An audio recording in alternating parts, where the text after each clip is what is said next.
me a god. You call me a god. You call me a god. You call me a god. Let's go. I'm about to go off like a weapon. Fuel to the top, got a filled up engine. In my thoughts, obsession. I will not stop, no, I'm never second guessing. I got a God complex. Haters love to hate, but I never feel pressed. Got a lot on my plate, but I never get stressed. I'll take all the pressure like I'm Mason. 자, 정청래의 적은 정청래 입이다. 제가 뭐 그런 말씀을 계속해서 드리고 있는데 아니나 다를까 방송만 나가면 사고예요. 방송만 나가면 사고인데 내일은 또 SBS를 나간다고 그러는데 이게 무슨 사고를 칠지 또 걱정이 됩니다. 지금 아직은 뭐 여론조사에서 정청래 후보가 박찬대 후보를 많이 앞서가고 있는 상황이긴 한데 제가 볼 때는 정청래가 스스로 다 박찬대를 키워줄 거예요. 그리고 본인이 얘기했잖아요. 뭐 그런 선거를 하자며 정청래는 박찬대를 응원하고 박찬대는 정청래를 응원하는 그런 선거를 하자. 뭐 박찬대 후보가 정청래 후보가 그런 얘기를 했는데 그래서 그런가? 박찬대의 가장 큰 후원자는 서포터는 정청래예요. 정청래. 본인이 나가가지고 이제 입으로 다 표를 깎아먹고 있기 때문에 박찬대를 제가 당대표로 만들어줄 사람은 정청래다. 저는 그렇게 보고 있습니다. 근데 어제도 그 JTBC 이거 또 방송 보신 분들 많을 텐데 JTBC 나가가지고 또 사고를 쳤어요. 또 명파리를 하다가 심각한 사고를 쳤습니다. 이와 관련해서 제가 이제 최한욱 TV 단독이에요. 단독. 제가 하여튼 그 명측근 명예관을 통해서 오늘 취재한 내용이 있습니다. 이게 이 정청래 명파리가 완전히 거짓말이라는 걸 제가 명예관을 통해서 확인한 게 있어요. 그 말씀도 이따가 한번 드리도록 하겠습니다. 오늘 명파리의 현장 일단 영상으로 함께 보시죠.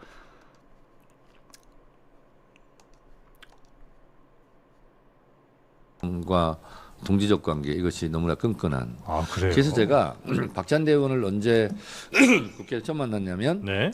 지난 21대 국회 때 박찬대 의원은 재선 의원으로 교육위 간사, 네. 저는 삼선 의원으로 평의원 할 때 그때 교육위에서도 많은 법을 어려운 법 하고 있습니다. 아, 네. 그러니까 뭔가 네. 세 분이 같이 만났을 때 이재명 대통령이 손을 더 세게 잡아줬다든지 뭐 이렇게 통성기도 할 때 이쪽을 더 봤다든지 뭐가 있어. 아 근데 국회 그때 오시지 않았어요? 시정에 네. 있을 때. 네. 그리고 이제 양팔을 벌려서 네. 이렇게 두 사람이 네. 화합해 잘해라 할 때 네. 그때 사진 시선을 보니까 저한테 약간 약간 더 가 있어요. 저쪽을 더 보는 정청래 쪽을 더 보는 것 같은 그런 느낌적인 느낌이 있었습니다. 그러니까 이게 따로 뭔가가 있었다라고 우리가 추측하면 무리인 거고. 하여튼 다 말씀드릴 수 없고 네. 외교 비밀 문서도 30년 후에 공개하게 네. 돼 있잖아요. 그 정도인가요? 네, 30년 그럼 후에 저 제가 얘기를 공개하도록 꺼내지 하겠습니다. 마셨어야지 지금. 근데 아무튼 마음이 나에게 있다고 나는 생각한다. 그리고 근거도 있고 그 대가를 끝하게 얘기했잖아요. 나는 생각한다. 고로 존재한다. 적절하지 않은 것 같아요. 뭘 적절하지 않아요? 알겠습니다. 네. 네. 자, 그래서 이제 당대표가 되시면 조금 전 말씀하신 것처럼 전광석화처럼 개혁 입법들 빨리 간다는 건데 네. 여기에 뭐 고정관념처럼 좀 걱정하시는 분들은 네. 아무래도 그렇게 급하게 가다 보면 뭐 체한다든지 필요하다. 아니, 여기까지 하고 잠깐만. 안 그래도 여쭤보려고 했는데 그거 가기 전에 그 유튜브 이거 새날인가요? 그 채널에서 네. 뭐 내가 다 말할 수는 없지만 네. 이재명 대통령의 마음은 나한테 더 있다. 이제 이런 이야기를 하셨잖아요. 저는 그렇게 생각합니다. 근데 그게 뭔가 박찬대 의원은 또 다르게 생각할 수 있습니다. 그러니까 각자의 진실이 따로 있는 거예요? 아니, 그건 모르겠어요. 그건. 나름의 모르겠는데. 근거는 있으신 얘기인가요? 그 세 분이 제가 할 그렇게 때. 생각하고 있습니다. 네. 그러니까 뭔가 네. 세 분이 같이 만났을 때 이재명 대통령이 손을 더 세게 잡아줬다든지 뭐 이렇게 통성기도 할 때 이쪽을 더 봤다든지 뭐가 있어. 아 근데 국회 그때 오시지 않았어요? 시정에 네. 있을 때. 네. 그리고 이제 양팔을 벌려서 네. 이렇게 두 사람이 네. 화합해 잘해라 할 때 네. 그때 사진 시선을 보니까 저한테 약간 약간 더 가 있어요. 저쪽을 더 보는 정청래 쪽을 더 보는 것 같은 그런 느낌적인 느낌이 있었습니다. 그러니까 이게 따로 뭔가가 있었다라고 우리가 추측하면 무리인 거고. 하여튼 다 말씀드릴 수 없고 네. 외교 비밀 문서도 30년 후에 공개하게 돼 있잖아요. 그 정도인가요? 네, 30년 후에 그러면 제가 저 얘기를 공개하도록 꺼내지 하겠습니다. 마셨어야지 지금. 근데 아무튼 마음이 나에게 있다고 나는 생각한다. 그리고 근거도 있고. 그 데카르크타 얘기했잖아요. 나는 생각한다, 고로 존재한다. 적절하지 않은 것 같아요. 뭘 적절하지 않아요? 알겠습니다. 네. 네. 자, 그래서 이제 자, 여기까지 일단 보여드렸습니다. 뭐 몇 가지 더 있는데 가장 문제가 되는 지점만 제가 보내드린 거예요.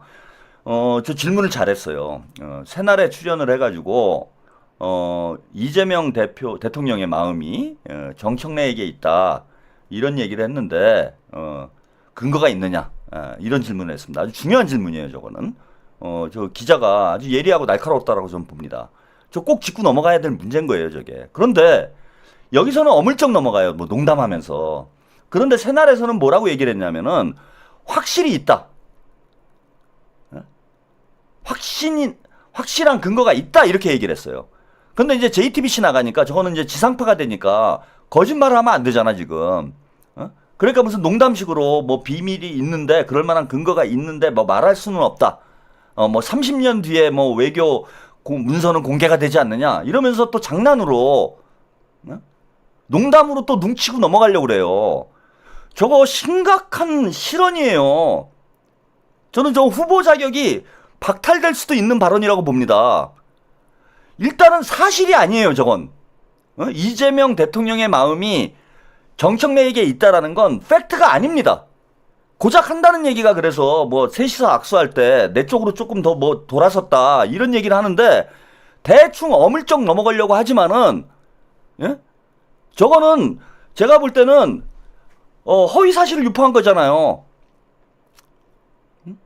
명심이 본인에게 있다라는 근거가 없잖아.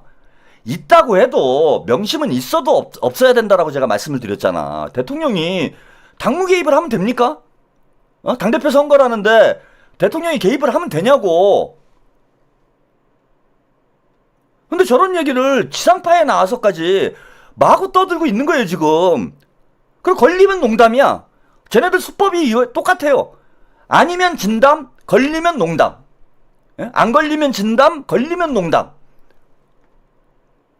왜 저런 짓을 합니까? 제가 명심이 정청래에 있다고 정청래 후보가 계속 그죠 거짓말을 하고 있어요. 유권자들을 상대로 계속 사기를 치고 있습니다. 그렇지 않다라는 걸 하나 근거가 될 만한 영상을 소개를 좀 해드릴게요. 이게 이제 송영길 대표가 스픽스에 출연을 해서 한 이야기예요. 김민석 총리가 면회를 왔는데 5월달에 그때 이제 나눈 얘기에 대해서 송영길 대표가 이야기를 합니다. 요거 하나와 제가 취재한 내용까지 덧붙여서 근거가 없다 전혀 요거를 좀 말씀을 드리겠습니다.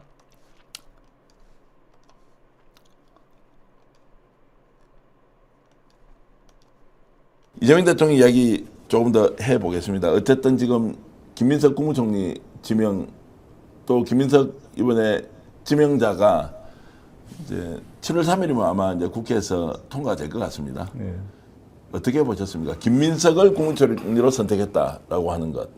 탁월한 선택이다 이렇게 탁월하다고 생각합니다. 보시면, 예. 아니, 저는 이번에 이재명 대통령께서 광주공항 문제로 이제 시민과 토론하고 이걸 보면서 이중적 생각이 들더라고요. 하나는 정말 일하기를 좋아하시는 분이구나. 네. 정말 이렇게 도시락 김밥 먹으면서 국무회의하고 정말 윤석열이 임명한 국무위원들이 깜짝 놀랐을 거예요. 너무나 비교되니까. 예. 근데 좋은데 하나 걱정은 저러다 쓰러지지 않을까. 저렇게 대통령이 저렇게 열심히 뛰면요 오래 이 체력을 유지하기가 어렵습니다. 네. 쉬게 해야 돼요. 그래서 김민석 총리가 적격이다. 김민석 총리가 일을 좀 뺏어가야 돼요. 예. 김민석 총리가 또 그걸 잘하니까 머리가 뛰어나고 정리를 잘하니까 저는 김민석 총리한테 부탁하고 싶은 것은 대통령 일을 줄여라.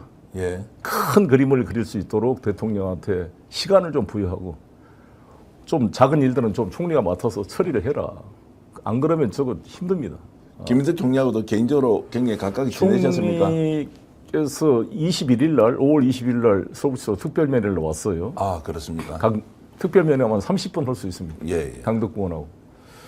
아니 오시겠다 그래서 지금 대선이 바쁜데 오지 말아라 계속 우리 아내가 그랬다는데 그래도 꼭 와서 한 30분 이야기했습니다. 하면서 이재명 대통령을 어떻게 백업할 것인지 여러 가지 뭐 구상을 이야기를 많이 했습니다. 그 당시만 하더라도 비서실장으로 들어갈 가능성이 좀 높다고 뭐 다들 전망했는데 아니 당 대표 생각을 했었죠. 예, 당 대표도 예. 있었고. 근데 예. 국민 여러분 이 총리 뭐 인사청문회 하면은 다 하자가 보이죠. 어떻게 완벽한 사람이 있겠습니까? 네. 그런데 이제 큰 그림으로 보면 김민석도 감옥에도 갔다 오고 18년의 양이인 생활을 했잖아요. 지금 재산이 2억이라는 거 아니에요. 그 고통을 옆에서 지켜본 저로서는 좀 전반적으로 평가했을 때 이해를 잘할 수 있는. 지금 제가 영상을 또 좀 잘못 준비를 했어요. 저 영상에 중요한 대목이 잘렸어. 예, 이제 스픽스에서 올려놓은 짤을 제가 준비를 했는데, 저 내용 중에 중요한 대목이 있었는데, 그것까지 안 나오고 그 전에, 잘렸습니다. 예, 그래서 이거 제가 구두로 설명을 해드릴 수밖에 없는데, 아마 저 대담을 보신 분들도 많을 거예요. 그래서 보신 분들이, 는 기억을 하시는 분들도 있을 건데, 자, 무슨 얘기를 했냐면은, 전계환 대표가, 스픽스 전계환 대표가,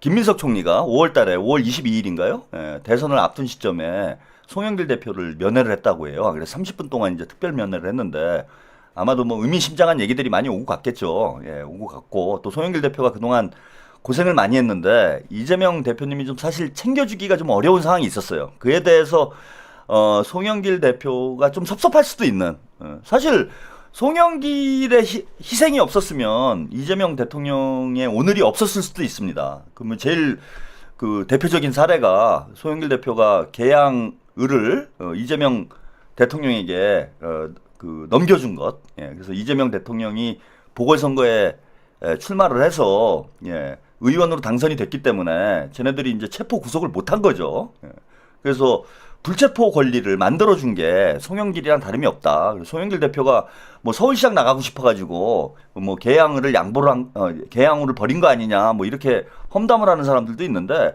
당시에 서울시장 선거에서 이길 가능성이 없었어요. 전혀. 예, 전혀 이길 가능성이 없음에도 불구하고 본인이 그냥 서울시장 선거 나간 거야. 예?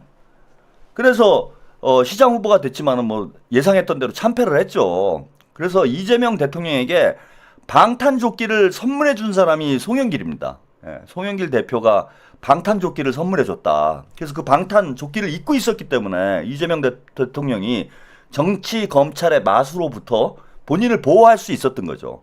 그래서 이재명 정부가 탄생하는 데서 송영길의 지분이 저는 상당하다고 봅니다. 예, 상당해요. 그럼 나중에 뭐 저는 뭐 이재명 대통령이 누차 강조하시는 대로 특별한 희생에는 특별한 보상이 따라야 된다라고 이제 말씀을 하셨기 때문에 뭐 좋은 기회가 송영길 대표에게도 오지 않을까 이렇게 생각을 하고 어쨌건 좀 가슴 아픈 일들이 송영길 대표가 어쨌건 또 구속되고 뭐 여러 가지 시끄러운 일에 휘말리고 이런 상황이 있었기 때문에 이재명 대통령님이 직접 송영길 대표를 못 만났어요.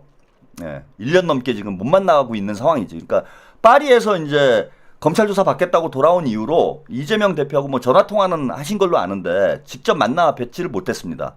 그런데 김민석 총리를 면회를 보낸 거죠. 예, 김민석 총리 본인 뜻도 있겠지만은 제가 볼 때는 뭐 이재명 대통령의 어떤 배려가 있지 않았을까 그렇게 생각을 해봅니다. 그래서 30분 동안 이제 여러 가지 얘기를 했는데 그 와중에서 전계환 후보가 이제 총리 임명을 잘했다. 뭐 그 얘기 이제 쭉 나오죠. 김민석 총리는 잘한 것 같다라고 송영길 대표가 얘기를 하니까 김민석 총리가 이제 다른 걸 할 수도 있었는데 뭐 예를 들자면 비서실장 얘기가 좀 있었어요. 비서실장 같은 거를 할 수도 있는데 총리가 됐다 이렇게 질문을 하니까 송영길 대표가 뭐라고 얘기를 했냐면은 당 대표도 있죠 이렇게 얘기했어요. 당 대표도 있죠 이렇게 얘기를 했습니다. 그러니까 애초 대선 전까지만 해도 당대표라는 언급을 송영길 대표가 한 거는 김민석 총리가 아마 면회를 왔을 때 당대표 출마 의사를 어느 정도 귀뜸을 하지 않았을까. 예, 저는 그렇게 추론이 된다라는 거예요. 그렇게 추론이 되고 제가 오늘 아주 뭐 유력한 분하고 전화로 좀 취재를 했는데 김민석 총리가 총리로 차출이 안 됐다라면 김민석 총리가 당대표로 출마할 계획이었다라는 겁니다. 김민석 총리가 박찬대가 아니고 김민석 총리가 당대표로 출마를 하고 박찬대 후보는 애초부터 출마 생각이 없었다는 거예요. 그래서 고심을 길게 한 거예요. 박찬대 후보는 당대표를 나갈 생각이 꿈에도 없었던 겁니다. 그리고 김민석 총리가 당대표를 나올 것으로 예상을 했기 때문에 박찬대 후보는 생각을 전혀 못하고 있다가 이재명 대통령님이 김민석을 착출을 하니까 뭐 어쩔 수 없는 것까지는 아니겠지만은 박찬대 후보가 결단을 할 수밖에 없는 상황이 됐다라는 거예요. 요거는 진짜 믿을 만한 소식통을 통해서 제가 취재를 한 바입니다. 여러분들이 이건 100% 믿으셔도 돼요. 그리고 이 내용이 방송으로 나온 건 최한욱 TV가 단독일 거예요. 그러니까 제 예상이 맞았던 겁니다. 몇 달 전부터 제가 김민석 총리 사진 걸어놓고 김민석 당대표 얘기를 했잖아요. 명심최심이 맞다니까. 그래서 애초 계획은 김민석 당대표, 이재명 대통령, 그 다음에 총리는 사실 그 유시민 작가 얘기가 조금 있었어요. 다른 사람을 좀 생각해 보려고 했는데 마땅한 사람이 없었던 겁니다. 그래서 어쩔 수 없이 김민석 총리가 당대표로 총리로 나오게 착출이 됐고, 자, 그러니까 당대표가 문제잖아요, 지금. 이재명의 사람이 당대표를 해야 되는데, 사실 김민석 총리가 당대표를 만약에 나왔다. 총리는 다른 사람이 하고 김민석 총리가 당대표를 출마를 했다. 그러면은 지금 여러분 고민할 거 있습니까? 고민할 게 없지. 지금 뭐 여론조사고 뭐고 끝이에요, 끝. 정청래 못 나와. 제가 볼 때는 정청래가 출마 자체를 안 했을 거라고 봐요. 출마해봐야 망신만 당하니까. 김어준이 어디서 약을 팝니까? 유튜버들이 약을 못 팔아요. 지금 김민석 그 총리의 체급이 어마어마하게 지금 대선을 거치고 계엄 이후에 대선을 거치면서 김민석 총리의 뭐 이 체급이 엄청나게 커졌잖아. 뭐 정청래 따위가 명함을 내밀 수 있는 상황이 아니에요. 그래서 총리는 대통령이 임명하면 그만이지만 이 대통령이 괜찮은 분을 지명하면 되지만 당대표는 당원들이 선거를 통해서 뽑아야 되기 때문에 경쟁력 있는 인물이 나오지 않으면 쉽지가 않다는 겁니다. 근데 닦아놓고 제가 냉정하게 말씀을 드려서 박찬대 의원이 뭐 모자라다 이게 아니라 박찬대 의원의 체급이 아직은 당대표 체급으로는 좀 빠른 면이 있어요. 조금 더 물론 원내대표까지 하시고 당대표 직무대행까지 2차례나 수행을 했지만은 박찬대 원내대표의 어떤 인지도 면에서나 인기 또 아직 팬덤 이런 게 강하게 형성이 안 됐기 때문에 정청래랑 붙게 되면은 좀 어려운 싸움이 될 수밖에 없는 그런 상황이다.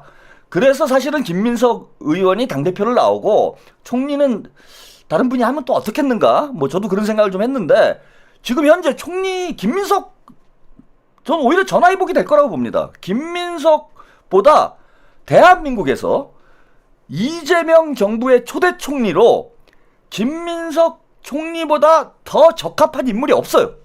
최선의 선택이라고 봅니다, 저는. 근데 이제 문제는 정청래가 나대버리고 문바들이 또 설치니까 문조털이 설치니까 이걸 못 막는다는 거야. 아니 제가 솔직히 구독자가 한 200만 되고 동접이 한 20만이 뭡니까? 한 3, 4만만 나오면 김어준의 한 3분의 1만 되면은 얼마든지 당대표를 만들지. 김어준이 아무리 설쳐도 제가 어떻게 붙어줄 수가 있어요. 근데 이번에 보세요, 여러분. 유튜버들. 저는 그걸 예상을 한 거야. 닦아놓고. 싸그리 정청래로 싹 돌잖아. 쟤들이 원래 문빠거든. 응?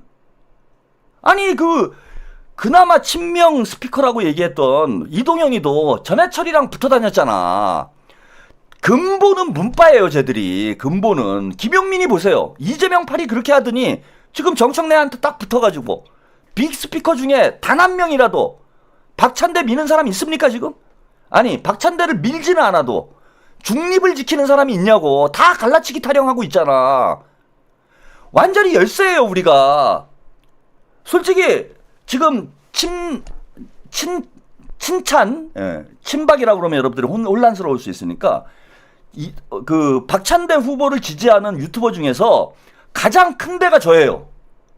제가 구독자가 이제 4만 6천 명, 이제 4만 오늘 7천 명 됐을 것 같아. 4만 7천 명인데 제가 스피커가 제일 커요 지금. 박찬대 후보를 지지하는 유튜버 중에서 제가 스피커가 제일 큽니다. 물론 저기 구독자는 저보다 많으신 분들이 꽤 있어요. 뭐 10만, 20만 되시는 분들도 있고 한데 동접으로만 딱 따지면은 동접이 이제 실효성이 있는 거니까 동접으로 따지면 제가 스피커가 제일 큰 사람이에요 지금. 박찬대 지지 채널 중에 제가 제일 커요. 그래 이게 완전히 기울어진 운동장이지. 응? 완전히 기울어진 운동장 아닙니까? 이게 싸움이 됩니까? 그래갖고 초반에 밀리는 거예요 여러분. 초반에 우리가 엄청나게 밀리고 있잖아. 여론조사 해보면은 50대 30 나오잖아요. 그 이유가 뭐냐? 빅 스피커들이 사실상 대놓고 정청래를 밀고 있고, 박찬대 후보를 공개적으로 지지한 스피커들은, 에이, 제가 얘기했잖아. KJ님 시사급발진이 더 많은데 왜 제 말을 못 알아들어요? 그 말귀를 못 알아들으시는 분들은 딴 데 가서 놀아. 제발 좀. 제가 중언부언하게 안 하고. 구독자는 저보다 많을 수 있는 채널들이 있는데 많아. 동접으로 따지니까 그렇다는 거 아니야 지금. 그리고 동접이나 조회수가 실효성 아니에요. 실효성. 그거 뭐 저기 구독자 20만 30만 되는데 동접이 뭐 1000명 나오는 그런 채널들도 많아. 그거는 의미가 없잖아.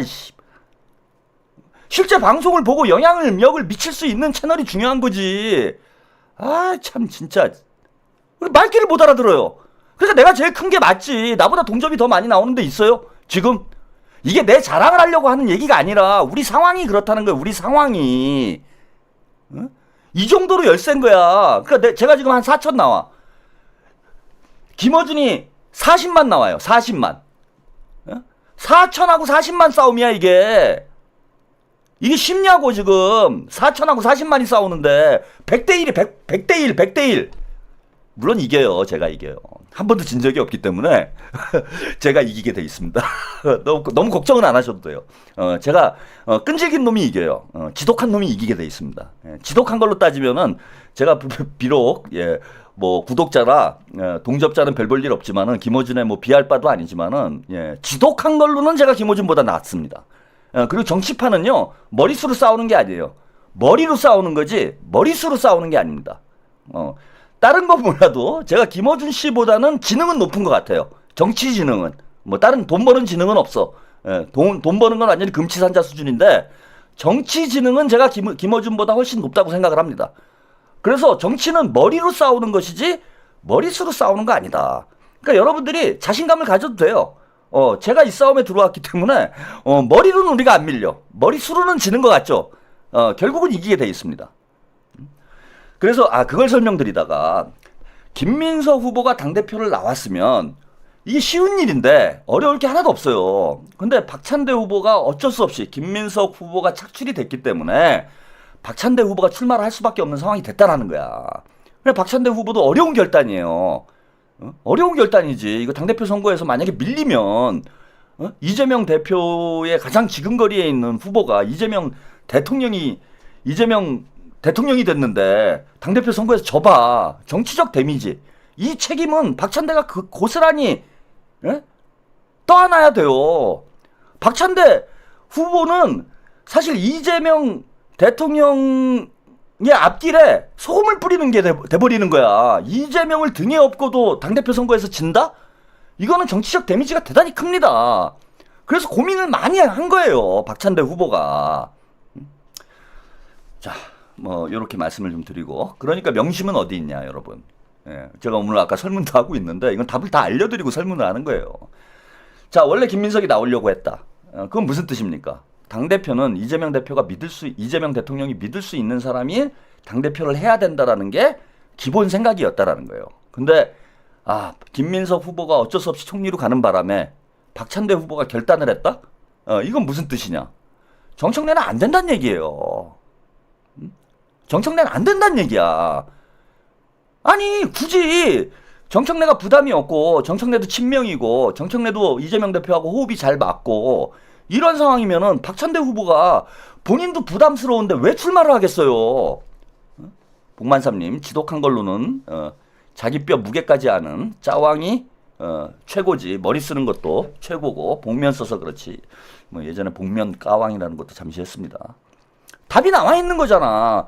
명심은 저는 박찬대에 있다고 보는 거예요. 아니 상황상 보면 되잖아요. 박찬대가 왜 나오냐고. 안 그래도 막 갈라치기니 뭐니 당연히 시끄럽고 막 싸우고 이러는데. 그래서 제가 오늘 이거는 확실히 취재를 한 내용입니다, 여러분. 예. 이재명 하여튼 뭐 해서 확실하게 이제 취재가 된 내용이기 때문에 여러분들이 이건 확실히 믿으면 돼요. 예. 확실히 믿어도 된다. 예. 이재명 대통령의 마음은 저는 박찬대 후보에 있다. 그래서 지금 정청래 후보가 여기저기 다니면서 명팔이 하고 있는데 저거는 완전히 사기다. 유권자들을 속이는 거예요. 당원들을 속이는 거다. 저런 짓을 하면 안 됩니다.